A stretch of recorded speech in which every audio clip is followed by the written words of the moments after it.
I think predominantly those that know me know that I like to talk, and they know that I am incredibly passionate when it comes to the space around apprenticeships.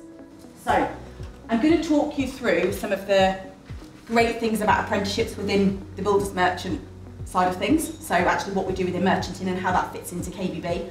But I'm also going to talk to you around some of the scary parts of apprenticeships that people don't like to talk about actually managing your levy. And I said that and loads of eyes just glazed over. What on earth is she talking about? Okay, so predominantly then, when we think about the world of apprenticeships, we think about actually where do we start? So what's the route into the industry? How do people get into it? How do you talk about apprenticeships? How do you educate? So if I throw the question out to you, who in the room recommends KBB as the industry for your children to go into? Not even a third of the room. That's scary, isn't it? Now, when we talk about apprenticeships, there's a massive section around the audiences that we talk to. So we can talk to teachers about how they support their children with, or the students with careers. We can talk to parents about how they support it, because quite rightly again earlier we heard that people say, now apprenticeships are a massive route into the industry, whether it be directly within KBB, whether it be within our world of merchanting, whether it be construction, hairdressing, retail, whatever that might be. Apprenticeships are a key route in at any level. So we offer programmes from level through to level 7, and predominantly they focus from a branch to boardroom perception. So you can come in at entry at the bottom where you've got no key requirement, or you could come in later on, or even upskill as an existing colleague. How often do you think people change careers? Anybody want to shout out a little bit? I've heard 7 times in life. 7 times in life is a great way to look at it, absolutely. And we normally do say actually, yeah, anywhere between 5 and 8. So 7 is a great one. If we think about going through the pandemic that Stephen mentioned earlier, you know, we're 3-year anniversary today, actually that increased massively during that period of time. So during the pandemic, we saw our apprenticeship provider LEAP take on more apprentices. We saw them recruit more people into their team because people were wanting to progress, people were changing careers.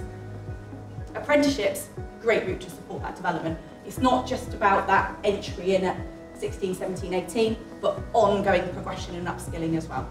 Okay. Wider thought process. I mentioned level 2 through to level 7. So here is just some of the standards that we provide to our membership within the builders merchant sector. And within this, there's kind of one key one that I really want to focus on for KBB, which is our level 3 fitted furniture design technician. So just here. So this particular programme is designed to support somebody who wants to come up as a kitchen designer or a bathroom designer. Now this programme is estimated to be 12 months long, as is any apprenticeship has to be a minimum of 366 days. I was part of LEAP's progression with the Fit Furniture programme in designing what that content looked like and being able to deliver it and facilitate it for learners. Now this programme has the opportunity for somebody to excel within CAD, understand selling kitchen models, learning products, but actually also as well being able to manage a showroom. When I think about how we support people with apprenticeships versus the university route, and we delve back into what some people have said this morning around that knowledge, skills and behaviour, there's an element around that real life work experience. My suggestion to people wanting to take on a possible apprentice, or actually just open up to our industry and actually what we have to offer, is offer that work experience, speak to your local schools and colleges, and us as BMF do that as part of our job roles. We have a wealth of ambassadors that come in, they talk to schools, we partner with the Construction Youth Trust around hidden careers campaigns, and go into schools and talk to students from year 7 right the way through. As students will come into year 9, so key stage 3 and onwards, we talk to them about CV writing skills, preparing them for things like sales negotiation, to be able to then bring them into the world of learning and earning at the same time. Jordan mentioned earlier about his apprenticeship journey around actually just wanting to earn and get out there and do something. Now, if we think about somebody going to university, and I'll use the art and design as an example, you go off to university for 3 to 4 years depending on which course you're on, okay? You've gained some great knowledge, you've gained some practical skills. Has it supported the growth of behaviour for actually working in that environment? Not as much, okay? Now you could do something like that level 3 fitted furniture design apprenticeship for 12 months, so you've already reduced your learning time. You've gained key knowledge from industry experts. LEAP are made up of a team of industry experts, so all of the people that work in that team are from the industry. So it's not just a generic growth, it is industry based. Adam mentioned earlier obviously that he prefers to talk with a chisel in his hand because actually he's on the tool, so it's that practical appliance, okay? And then we've also got behind that as well the growth of actually demonstrating those skills and behaviours and gaining feedback from your colleagues on it, interacting with live customers whilst that's moving forward. And actually what's a big bonus at the end of that?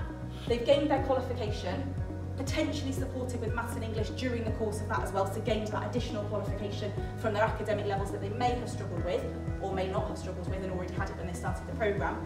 But actually at the end of that, they've also then earned a year's worth of wages, potentially on top of that commission from the sales they've made as well, and probably likely got enough money to put a deposit down on their first house. Why would we not share that story with students coming through? So if we think about how people want to progress, that's a great ideal story to share. But that's how I support and that's how I talk to students. And I talk to them about that at all levels. What do they enjoy, what don't they enjoy? How can we drive that forward? So apprenticeships do have to last a minimum of 366 days. The ones that I've shown you here vary from 12 months right the way through to 24 months.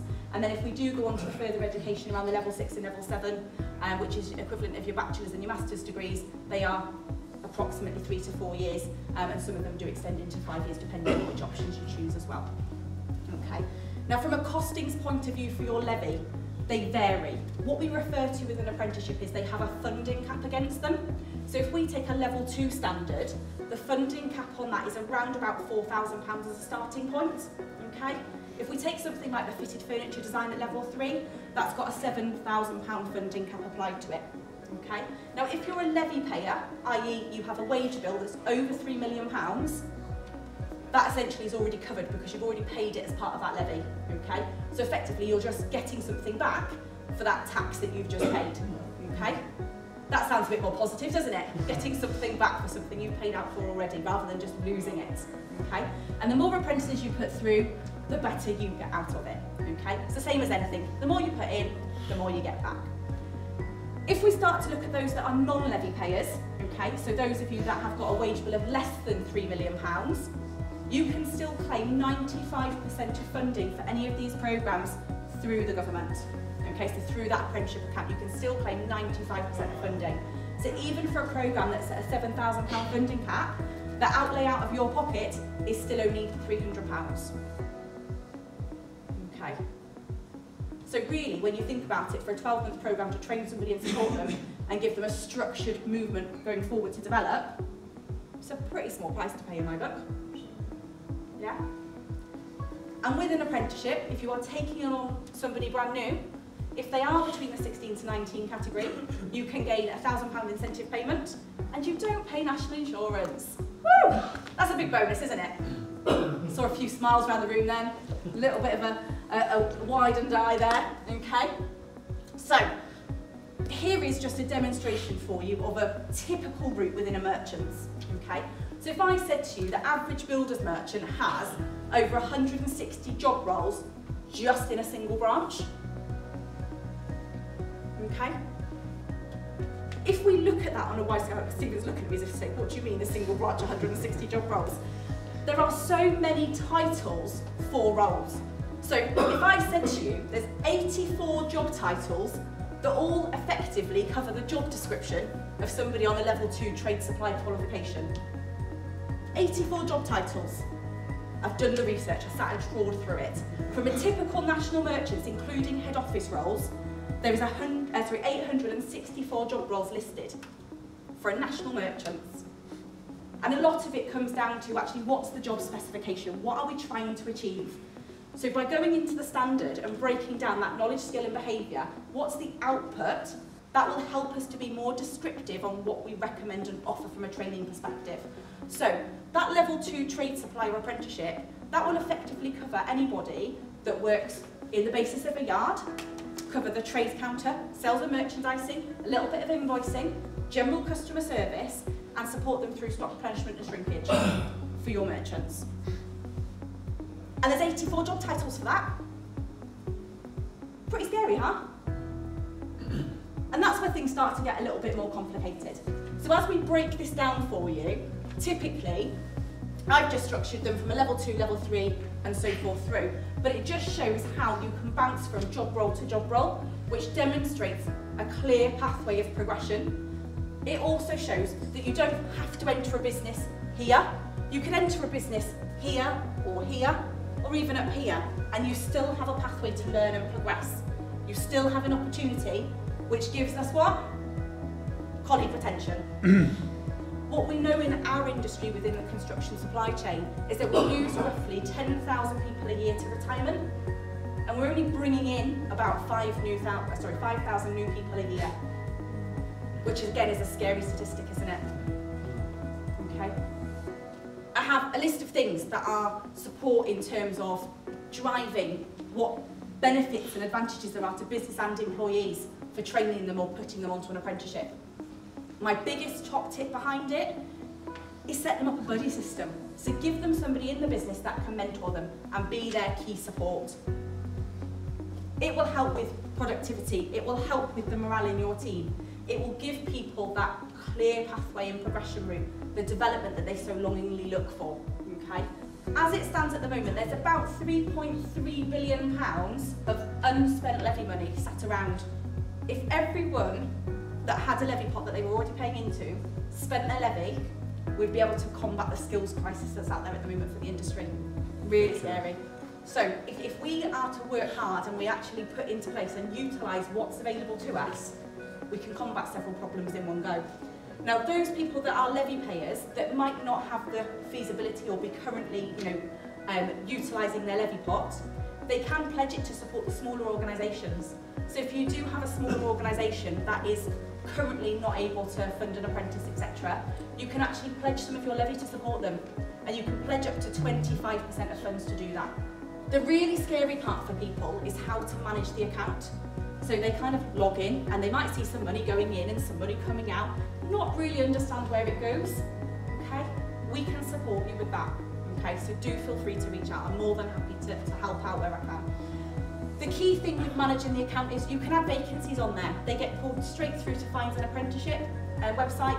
When people are at school and college and they're being asked to look at what the opportunities are and they're looking and they're thinking about apprenticeships, they can go straight onto that page and see everything that's available to them, whether that be for an installer, whether it be for kitchen and bathroom consultant, whether it be in management, okay? That candidate will see those apprenticeship vacancies because we've put them onto that website, okay? Off of the back of that, you can manage your cohorts, you can add learners, remove them, you can give permissions to your providers to do that for you. And on top of that, we then have the approval piece whereby you can actually get somebody else to manage it for you and then just log in and approve it.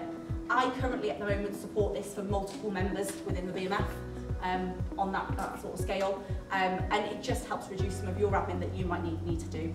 But also, just from a point of view, if you've got a financial controller that's currently managing the levy but wants some support, then we can give you that support and guidance. Really passionate and informative, Kerry, as always. Thank you for that. Guys, we're going to take a break. Thank you for your attention there.